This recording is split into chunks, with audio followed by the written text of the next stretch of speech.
tuan-tuan. Oh, dahsyat, dahsyat, memang dahsyat. Jadi sebab itu, kenapa masih hidup ni kita kena ambil tahu tuan-tuan. Saya merata Camat Faraid dah kata, apa sibuk-sibuk pasal Faraid ni? Tak payahlah, dia kata nanti kalau aku mati pun anak-anak aku yang agih-agihkan harta, dia lah kena belajar Faraid. Anak-anak pula cakap, dia kata kalau aku mati pun bapa aku yang bagi Faraid, jadi dia lah kena belajar. Itu dia. I nolak-nolak, tak ada siapa nak belajar tuan-tuan. Itu masalah. Tapi bila mati, semua pening kepala. Saya punya email tu ada beribu-ribu soalan. Jangan cerita, jawab, baca pun tak sempat. Ni Telaga bila hantar email kat saya jemput ceramah, saya tak sempat baca. Ini kan pula tu dia, soalan-soalan berjela-jela yang ada separuh tu tak puas hati, hantar email 3-4 kali. Ustaz, cepatlah jawab saya punya email. Kata macam bagus sangat tu, dia kata. Oh, itu menyampah bila dengar. Kata macam bagus sangat tu, kata. Saya pun jawab, siapa kata aku bagus? Keluar TV tak bagus. Jangan ingat semua orang keluar TV bagus. Saya cakap tu, ingat bila keluar TV je bagus. Saya kata, jangan ingat bila orang keluar TV dia bagus, tapi baguslah keluar TV daripada tak keluar. Jadi macam-macam. Jadi kalau kita tengok kat sini, Faraid ni, apa Nabi sebut memang benar. Jadi sebab itu tuan-tuan, mungkin kita nak mengajar kita susah sebab kita tak belajar betul-betul. Tapi tak apalah, kita kena tahu. Yang kita nak tahu pun sebenarnya masih hidup ni, kalau cerita pasal kita nak tahulah, tak payah tahu banyak-banyak. Kalau tahu banyak-banyak, pening kepala. Saya pun tahu lebih kurang apa yang soalan susah, nanti saya roger-roger kawan-kawan ni. Hello. Tu dia. Kecemasan, tolong. Tu dia kan. Itu satu. Dan sekarang ni ada E-Faraid. Siapa yang bangunkan? USM, Fakulti Matematik. Saya lupa nama doktor tu, Dato' Asmadi ke Ahmadi. E-Faraid tu semua jabatan-jabatan syariah semua pakai. Tuan-tuan. Bukan susah sangat, tapi nak kena belajar lah dia punya basic dia. Nak kena tahu juga. Jadi bila kita tahu tuan-tuan, senang. Sebenarnya dalam isu pusaka Faraid ni, yang kita nak kena tahu bukan semua. Apa yang kita nak kena tahu? Pertama, kita nak kena tahu waris. Siapa waris kita? Waris kita siapa tuan-tuan? Okey. Ni saya. Saya ada isteri. Saya ada ibu. Saya ada ayah. Saya ada anak lelaki. Saya ada anak perempuan. Saya ada saudara lelaki. Saya ada saudara perempuan. Ini namanya waris. Pertama, kalau Faraid ini kita nak kena tahu siapakah waris kita. Okey, waris saya, ayah, ibu, isteri, anak lelaki, anak perempuan, saudara lelaki, saudara perempuan. Yang kedua, siapakah yang berhak? Memanglah semua ni waris saya, tapi bukan semua berhak dapat harta pusaka saya kalau saya meninggal. Siapa yang berhak dapat? Yang berhak dapat ayah, ibu, isteri, anak lelaki, anak perempuan. Saudara lelaki, saudara perempuan tak berhak dapat. Kenapa tak berhak dapat? Pertama, ayah saya ada. Dia blok, itu namanya terhijab. Katalah ayah saya tak ada, saya ada anak lelaki, pun masih tak dapat juga. Jadi masa bila ke adik-beradik ni akan dapat? Bila ayah saya tak ada dan saya tak ada anak lelaki, barulah dia orang ni dapat. Jadi bila kita tengok dekat sini, kata-kata kita ada anak lelaki, alhamdulillah, selesai masalah. Bukan kita terfikir kata, oh aku tak nak bagi duit dekat adik-beradik. Bukan masalahnya tu. Kita tak nak masalah berpanjangan sebenarnya. Sebab selalunya isu-isu macam ni, bila kita tak ada anak lelaki ni, adik-beradik ni antara punca masalah besar. Tuan-tuan, bukan kita sangka buruk, tapi kadang itulah, bila sebut pusaka ni kadang negatifnya banyak. Sebab tu kita nak kena beringat. Jadi kalau kita ada lelaki, alhamdulillah. Tak ada anak lelaki, carilah anak lelaki. Habis dah ustaz, kilang dah tutup, buka kilang baru. Takut ustaz tu dia kan. Takut jangan cerita lah. Tak ada, itu buat lawak je tuan-tuan. Orang lelaki ni kadang mulut je jahat, buat tak berani tuan-tuan. So maknanya yang berhak. Satu, kita kena tahu siapa waris. Yang kedua, kita kena tahu siapa yang berhak dapat. So kita dah tahu dah, yang berhak dapat ayah, ibu, isteri, anak lelaki, anak perempuan. Saudara lelaki, saudara perempuan, settle lah. Dia tak masuk dalam kita punya rekod lah. Yang ketiga, berapa? Berapakah bahagian dia orang? Dia punya nisbah tadilah. Nisbah Faraid ke apalah. So, pun bukan susah sangat. Kita rujuk surah An-Nisa ayat 11, ayat 12. Semua ada beritahu. Kalau yang meninggal dunia tadi, seorang lelaki. Tengoklah dia tu siapa. Kalau dia suami, maknanya ada isteri lah. Kalau dia anak, maknanya dia ada ayah, ada ibu lah. Kalau dia bapa, maknanya dia ada anak lah. Sama je situasi dia. Cuma nak bagi tahu, katalah sekarang yang meninggal dunia saya Saya ada ayah, ada ibu, ada isteri, ada lelaki, ada anak perempuan. Kan ayah saya dah tak ada, ayah dah meninggal tahun 2007, tapi saja seletaklah nak bagi nampak dia punya hierarki tadi tu kan. Okey, bila saya meninggal, ayah saya dapat apa? Dapat 1/6. Okey. Ini dia. Ini semua ada tu dalam surah An-Nisa ayat 11 ayat 12 ya. Ayah saya dapat 1/6. Kenapa dapat 1/6? Sebab saya ada anak. Tak kira lah anak lelaki ke anak perempuan. Tapi kalau saya tak ada anak, ayah saya bukan dapat 1/6, dia boleh dapat lebih. Mungkin 2/3. Ini antaranya. Tapi pada kes ni, ayah saya cuma dapat 1/6. Yang kedua, mak saya dapat berapa? Mak saya dapat 1/6 juga. Kenapa 1/6? Sebab saya ada anak. Kalau saya tak ada anak, mak saya boleh dapat 1/3 ataupun tengok kes-kes tertentu. Ya? Isteri saya pula. Isteri saya dapat apa? Isteri saya dapat 1/8. Kenapa 1/8? Sebab saya ada anak. Kalau saya tak ada anak, isteri saya boleh dapat 1/4. Jadi dalam kes saya ni, isteri saya cuma dapat 1/8 saja. Kenapa 1/8? Sebab saya ada anak. Kalau saya tak ada anak, isteri saya boleh dapat 1/4. Ya? Jadi maknanya kalau para isteri ni kalau nak dapat banyak, jangan beranak. Boleh dapat banyak. Ya? Dalam kes saya ni, isteri saya dapat 1/8. Kenapa 1/8? Sebab saya ada anak. Okey, settle Dah tolak ayah punya 1/6, dah tolak ibu punya 1/6, dah tolak isteri punya 1/8. So selebihnya tadi tu, selebihnya siapa punya? Anak-anak yang punya. Itu namanya asobah. Ain tu maknanya asobah. Asobah tu ada asobah dia sendiri, dia asobah dengan orang lain. Macam kes saya ni, asobah bersamalah anak lelaki dengan anak perempuan. Jadi dah tolak semua tu, yang baki tadi tu dibagikan kepada anak-anak ikut jumlah anak lah. Kalau anaknya lelaki seorang, dia perhabiskan semua. Kalau anaknya ada lelaki dan perempuan, dia kongsi 2/1. Ya? Contoh. Jadi katalah dah tolak-tolak, baki duit tu ada 90,000, contoh 90,000. 2/1 bermakna yang lelaki dapat 60,000, yang perempuan dapat 30,000. Itu namanya 2/1. Okey? Kalau duit yang tinggal tu katalah 15,000, lelaki dapat 10,000, perempuan dapat 5,000. Ya? Itu kalau anaknya ada lelaki ada perempuan. Kalau anaknya lelaki, yang lelaki tu perhabiskan semua. Kalau dia seorang, dia makan semua. Kalau ada 5 orang, dia bagi 5. Kalau anaknya perempuan sahaja, dalam kes saya ni, saya ada lelaki dan perempuan. Katalah anak saya semua perempuan. Kalau anak saya perempuan seorang, dia dapat 1/2. Kalau anak perempuan saya 2 orang ke atas, 2, 3, 4, 5, sedozin, mereka dapat 2/3. Okey. Jadi asobah pergi kat mana? Asobah pergi dekat ayah saya. Ayah saya tak ada, katalah ayah saya tak ada ni, dia pergi kat adik-beradik lah. Itu bawa adik-beradik masuk. Okey, dah cukup sampai sini. Jangan masuk-masuk lagi, dia pening kepala. Dia masuk depan, dia pening. Masuk depan, dia pening. Panadol tak bawa, kata dia kan. Okey. Ini kalau saya yang meninggal dunia. Kalau isteri saya yang meninggal dunia,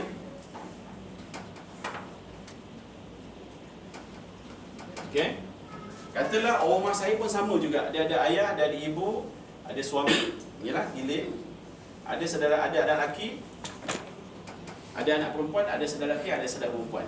So kalau hierarkinya sama, so maknanya pembahagiannya pun sama. Maknanya yang dapat ayah dia, ibu dia, suami dia, anak lelaki, anak perempuan, saudara lelaki, saudara perempuan tak dapat. Berapa bahagiannya? Sama. Mana ayahnya sama juga 1/6, isterinya pun sama, ibunya pun sama 1/6. Cuma beza dekat sini saja. Suami isteri itu yang beza. Jadi oleh kerana yang meninggal dunia isteri saya, dan isteri saya ni mempunyai anak, so bahagian saya ialah 1/4. 1/4. Kenapa 1/4? Sebab yang meninggal dunia tu ada anak. Kalau yang meninggal dunia tadi tidak ada anak, saya boleh dapat lebih. Berapa? Saya akan dapat 1/2. Tuan-tuan, yang perempuan lagi marah tu. Laki banyak, dia dah banyak pun dia nak banyak lagi kan. Jadi nak kena faham, orang lelaki dapat banyak ni bukan sebab dia lelaki, tapi sebab tanggungjawab dia. Ni nak kena faham. Orang lelaki semua nak kena faham. Jangan bergaduh pasal faraid ni. Sebab tu kalau kita boleh fikir-fikir balik, ya Allah, banyak pula tanggungjawab aku ni. Dengan duit aku dapat ni macam banyak tapi punya tanggungjawab tu lagi banyak. Tanggungjawab ni tak habis sebenarnya. Jadi sebab itu, bila dia kata tak apalah, kita bagi sama rata lah. Kak, kita bagi sama rata kak. Kita semua anak ayah, kita semua anak ibu, kita bagi sama rata. Saya relakan bahagian saya. Alhamdulillah, maknanya Allah beri ganjaran yang lagi besar. Ya, dan tanggungjawab kita tu taklah ditanya banyak. Ya, itu dah lah masih hidup tak bertanggungjawab, mak mati pun tak bertanggungjawab, tapi harta nak banyak. Memang jawablah nanti banyak-banyak dekat sana tu, dekat akhirat. Ya. Mak duduk kat Perlis, kita duduk kat Johor. Sibuk, busy. Duit back-in je tiap bulan. Muka tak nampak, raya pun kadang nak balik susah. Tapi bila dengar mak ayah meninggal dunia, subuh-subuh dah sampai kat rumah. Subuh-subuh dah sampai rumah, dah ketuk-ketuk pintu. Mana-mana kan tanah abah mana? Buku bank abah, tabung haji mana? Ni jangan main-main, harta pusaka kena bagi ke Quran ni, kalau tidak kita berdosa. Tuan-tuan, subuh-subuh dah sampai dah. Kan? Mayat tak ke bumi lagi ni. Kan? Bila mak ayah mati, sibuk nak ikut Quran. Dan kebetulan bahagian dia banyak, bisnes pun terlingkup. Kok fikir-fikir dia dapat faraid ini boleh dah bangun balik. Itu cerita dia. Itu pun ada kepentingan. Tapi masa mak ayah hidup dulu tak nak ikut Quran. Wabil walidaini ihsana. Allah sebut dengan ibu bapa kena jaga betul-betul. Walaupun isteri kamu 4, kamu tak putus dengan mak ayah kamu. Tuan-tuan. Jadi dalam kes saya ni, saya dapat 1/4. Kenapa 1/4? Sebab omah saya meninggal, ada anak. Kalau omah saya meninggal tidak ada anak, saya boleh dapat 1/2. Tuan-tuan, dan bab faraid ni tuan-tuan, isteri suami ni, cerita pasal faraid ni, cerita pasal pusaka ni, bawa akad nikah je, sah tu dia. Dan bahawa aku terima nikahnya, lupa pun tak, lafaz nikah bukan macam tu. Saya pun lama dah dulu lafaz tak ingat balik, kena lafaz balik lah ni, tu dia. Tu dia. Aku terima nikah akan dia, bla bla bla bla. Sah, katalah sah. Goncang tangan tu, saksi pun kata sah. Bila sah je, saya punya seronok lompat kena kipas, mati tu jam. Omah kat dapur tu, yang seronok sangat boleh kahwin tu, dia dapat dah. Tengoklah, kalau saya tak ada anak, dia dapat 1/4 daripada harta saya. Kalau saya ada anak, ialah kahwin dengan duda contoh kan. So dia dapat 1/8. Itu kalau saya mati. Kalau dia mati, sah, dia punya seronok tadi tu, gigit tudung tu ada, manik tu, tertelan manik tu. Mati kat belakang tu kan. Kalau dia tak ada anak, kan? Kalau dia tak ada anak, saya dapat 1/2 daripada harta dia. Automatik. Kalau dia ada anak, saya dapat 1/4. Kan? Jadi maknanya pusaka ni dia tanpa duhul. Kan? Sah je. Surat nikah tak keluar lagi ke? Kan? Dah boleh pakai dah. Pembahagian tu dah boleh pakai. Kan? Jadi sebab so dalam hal ni Nabi sebut apa dia, tahulah faraid dan beritahu. So kalau kita tengok, untuk kita orang awam ni sebenarnya tak perlu tahu banyak-banyak. Tapi kalau nak mendalami, silakan, tak jadi masalah. Banyak kan, saya pun insya-Allah dalam proses lah. Mungkin paling cepat bulan 4 saya launching saya punya modul pengajian faraid.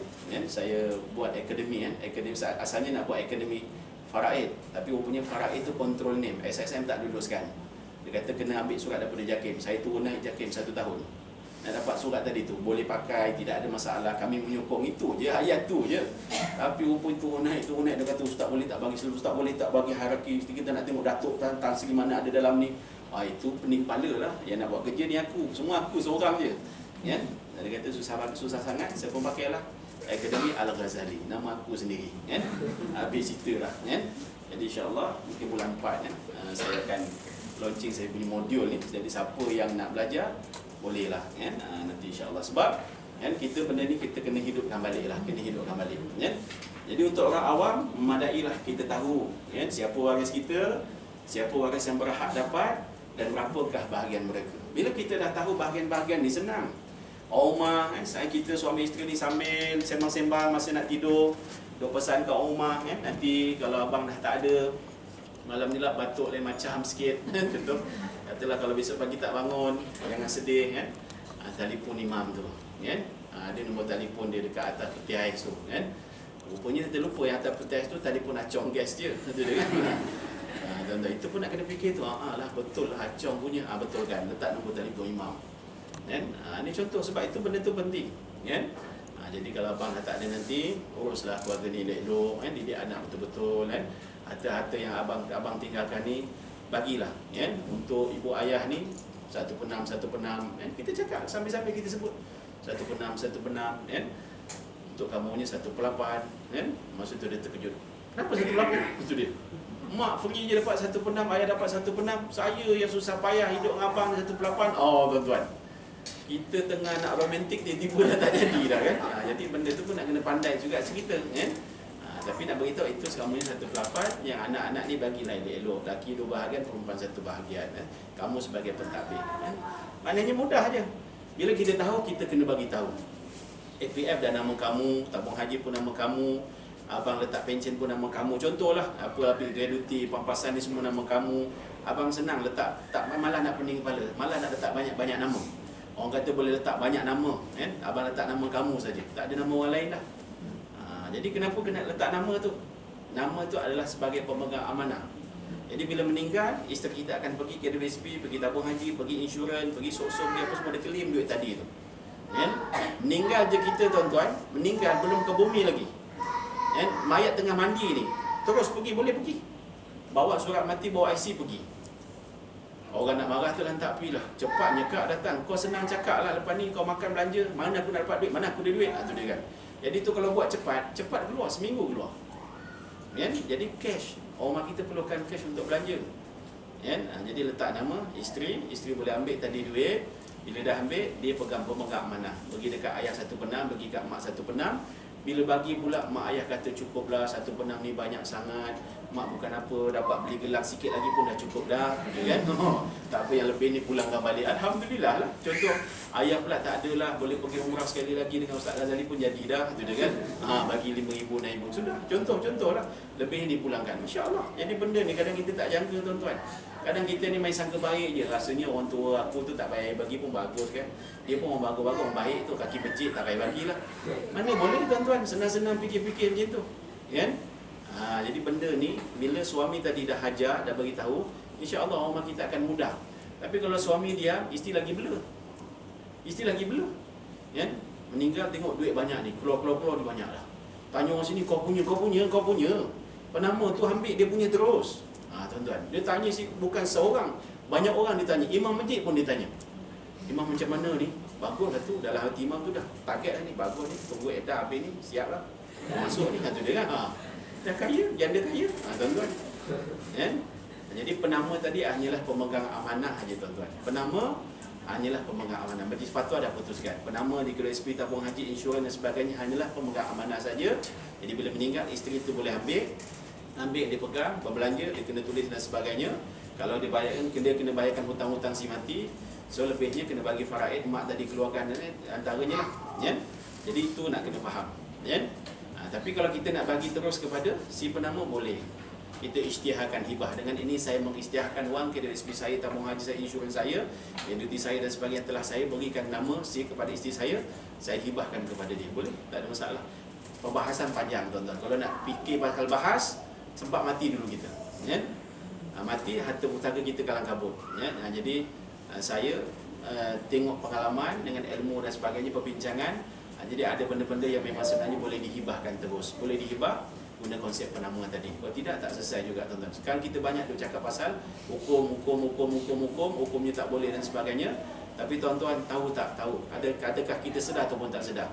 Berapa ramai si penama ni, bila meninggal, saya meninggal, isteri saya sebagai penama, dia kaut terus. Dia ambil terus. Kan? Sebab dia tak baca fatwa tadi tu. Dan benda ni bukan berlaku kepada orang awam saja. Minta maaf, dekat Terengganu saya ceramah di Kerteh, Petronas tahun 2007. Habis ceramah, seorang staf tu datang, dia kata, Ustaz, 3-4 bulan lepas staf kita seorang meninggal, muda lagi, jawatan dia tinggi, pangkat dia tinggi. Jadi dia punya gratuity, pampasan, insurans keluar ni hampir 750,000. Memang sangat besar. Sebab dia meninggal masa bekerja. Ya? Jadi kalau meninggal masa bekerja ni, pampasan dia banyak lah. Jadi kalau tuan-tuan kalau nak meninggal masa kerja, supaya banyak sikit pampasan. Jadi kalau meninggal dah tak ada kerja, tak ada apa-apa tuan-tuan. Ya? Jadi banyak pampasan dia tu. Pampasan dia tu siapa yang ambil? Bapak dia yang ambil. Kenapa bapak dia ambil? Sebab bapaknya adalah si penama. Masa dia kerja dulu bujang. Biasalah bila kita bujang kan, letak nama mak, letak nama bapak, betul tak? Ada yang lebih tragis, dia letak nama boyfriend, girlfriend. Ini masalah tuan-tuan. Bukti I cinta pada you. Tengok, APF nama you, tapi you ada ke-10. Itu dia kan. Punya ada pakwa lagi ramai tu. Itu kalau tak tukar tuan-tuan, bila kita dah berkahwin, kita ada anak, kalau kita tak tukar, menangis memang terdarah lah dekat kaunter tu. Memang tak boleh keluar. Sebab dah ada akta, penama saja boleh ambil. Mainlah makwa tadi tu. Kan? Hello tu dia kan. Sorry kan. Tak apalah, you dulu ambil I punya power, sekarang ni I ambil power you punya duit. Tuan-tuan, nangislah air mata darah. Samanlah kat mahkamah pun. Kan? Kalau dia faham, dia kembalikan. Kalau tak ada tuan-tuan. Jadi ayah ni dia pergi ambil 750,000 tu, ayah dia ambil. 1 sen apa dia tak bagi dekat menantu, 1 sen apa dia tak bagi dekat cucu-cucu dia. Mak si mati tu, bini dia pun dia tak bagi. Memang kedekut, tak hidup masin betul. Ya, tuan-tuan pergi umrah pula tiap tahun. Tuan-tuan tahu siapa orang lelaki tadi tu? Imam masjid. Imam masjid, juru nikah seorang ustaz dekat kampung tu. Ya, jadi pusaka ni dia tak kenal orang tuan-tuan. Sorban lagi besar, lagi hebat. Ya, jawatan lagi besar, lagi dahsyat. Tuan-tuan, jadi sebab tu kena beringat. Nampak macam simple je tuan-tuan, tapi salah letak nama, ceritanya macam-macam. Jadi sepatutnya bila dia dah bekerja, ada anak, dah berkahwin, letak nama isteri. Apa nak pening kepala? Letak nama isteri. Pesan kat isteri, guna duit ni elok-elok untuk belanja anak dan sebagainya. Yelah, kalau dapat pun, masa bila isteri boleh dapat benda tu? Bila kita mati. Bila kita hidup, sempat pencen, kita perapih duit tu, tak bagi kat bini punya. Ya? Tuan-tuan. Ya? Ni cerita dia. So maknanya penama tu penting. InsyaAllah orang lelaki kebanyakan memang saya sebut mana-mana pun dia letak nama isteri dia. Apa nak pening kepala? Ya, bila meninggal, isteri ambil belanja anak-anak. Tapi orang perempuan belum tentu dia bubuh nama suami dia. Saya pun tak tahu kenapa. Ya? Lebih 1/3 saya tanya, Kak bubuh nama siapa Kak? Suami. Apa barang Ustaz bubuh nama suami? Kita. Apa barang tu bila dengar kita pun suspek, kenapa ni gaduh ke? Kan saya mati, dia ambil, dia pergi kahwin lagi. Itu je tuan-tuan dia punya trauma dia kan. Kalau abang nak cerita pasal kahwin, dia tak main tunggang akak mati. Sekarang dia boleh buat kan? Tapi dia tak buat akak sebab dia sayang dekat akak. Itu ayat power tu kan. Tuan-tuan kan. Itulah kita renung-renung kan tuan-tuan. Jadi mudah saja. Masih hidup ni tak salah kita tahu waris, tak salah kita tahu bahagian. Sebab mudah nanti kan. Nabi sebut apa dia? Ketahuilah faraid dan beritahu. Kenapa? Masih hidup ni kenapa kita tak kena belajar faraid? Kita kena tahu faraid. Fa'innahu nisful alim. Kerana sungguhnya ilmu faraid ni bila kita belajar, kita akan tahu banyak ilmu-ilmu lain kan? Sebab dia ada kaitan dengan hukum syarak, Quran dan hadis, sejarah, macam-macam lah tuan-tuan. Dia ada kaitan dengan apa dia, ilmu nasab, keturunan, nikah, kahwin, cerai, berai. Sebab ada di situasi dia berbeza. Ada beradik satu bapa, satu ibu. Ada beradik satu bapa, lain ibu. Ada beradik satu ibu, lain bapa. Ini situasi dia lain-lain ni tuan-tuan. Betul tak? Ada beradik satu bapa, satu ibu, satu bapa, lain ibu, satu ibu, lain bapa. Ya? Situasi tu lain-lain tu. Ya? Ada beradik anjing, ada beradik kucing. Dalam fiqh ada. Tuan-tuan ya? Keluarga 69 tu kalau mati tu siapa dapat, siapa tak dapat, pening kepala. Tapi sama-sama dia tu je. Keluarga 69 terbalik-terbalik tadi tu tuan-tuan. Ya? Tapi semua dapat tu. Dengan nak kena tengok kan. Jadi bila kita belajar, kita akan tahu nak buat wasiat, nak buat hibah, nak buat wakaf. Sekarang ni kempen macam-macam wakaf contoh kan. Ya, wakaf masih hidup ke, wakaf lepas mati ke, itu antaranya. Ya, tu benda-benda tu kita nak kena dalami sungguh-sungguh. Tapi malangnya wahwa yunsa, inilah ilmu yang mula-mula dilupakan. Dan wahwa awwalu syai'in yunza'u min ummati, dan Nabi sebut inilah ilmu yang mula-mula dicabut daripada umat aku. Kan? Jadi bila ilmu ni dicabut, Nabi sambung dalam hadis yang lain, fa inni mru'un maqmutun, aku akan mati, wa inna hadzal 'ilm sayaqbat. Bila aku mati, ilmu faraid Allah akan cabut. Bila dah mati, ilmu faraid Allah akan cabut. Apa Nabi sambung, satazharul fitan, akan berlakulah 1001 fitnah tentang harta pusaka. Macam hari ni, bila sebut pusaka je, terfikir gaduh, terbayang gaduh. Bila sebut faraid je, gaduh, tuan-tuan. Walhal sebenarnya sistem Allah tu sangat cantik. Macam mana dulu ibu ayah susah payah bekerja, tugas rumah, kumpul harta, nak satukan anak-anak, duduk satu rumah, beli tanah, duduk satu tempat dan sebagainya, cucuk tanam, nak bagi makan-makan anak-anak semua. Dengan harta tadi disatukan ahli keluarga. Tapi bila ayah mati, ibu mati, dengan harta tadi keluarga berpecah belah. Ya? Walhal kita orang Islam tu tak ada panduan. Jadi sebab tu kita kembalilah kepada Al-Quran dan Sunnah. Mudah insya-Allah. Ya? Jadi tuan-tuan dan puan saudara-saudara yang dirahmati Allah sekalian, saya rasa sampai pukul apa saya pun tak tahu. Cukup dah ni ya. Cukuplah ya. Saya pun besok nak live lagi dekat TV9. Jadi kalau tuan-tuan tak puas menonton, besok tengoklah. Ya. Besok tengok kat sana. Itu nama rancangan tu Tanyalah Ustaz. Ya. Jadi kalau nak tanya, tanya kat sana, jangan tanya kat sini. Ini rancangan ni namanya Ustaz Tanyalah, kan? Jadi rasa-rasa dah cukup nanti aku tanya kau orang nanti, kan? Aku tanya kau, kau kena jawab, kan? Sebab orang selalu suka sangat tanyalah Ustaz, tanyalah Ustazah. Dia tak tahu Ustazah tadi nak jawab pecah kepala, kan? Sekarang ni insya-Allah saya nak buat satu rancangan namanya Ustaz Tanyalah, kan? Tengoklah macam dia punya happening, kan? Kalau jadi tu rasanya TV banyak nak beli tu, kan? Okeylah, saya rasa cukup setakat ni dulu, ya. Cukup, ya. Kan ada nak tanya juga? Ada bang. Okey, sila. Macam mana kalau macam ayah dan ibu tu meninggalkan hutang pula? Okey. Anak-anak tu satu soalannya, adakah dia wajib menyelesaikan hutang? Okey. Kemampuan dia. Okey. Satu lagi dari segi pembayaran hutang tu adakah ikut faraid, contohnya lelaki wajib? Ya. Baik, kan? Jadi orang selalu dah sebut kalau yang meninggal tadi ada harta, kita faraid kan sama anak-anak lelaki dan perempuan. Sekarang ni yang meninggal dunia tu ada hutang. Okey, hutang si mati tu kena bayar. Pertama kita nak bayar macam mana? Gunakan harta yang ditinggalkan lah. Jadi katalah yang meninggal tu ada rumah, ada tanah. Dia kalau perlu rumah tadi dijual, mungkin jual sama adik-beradik.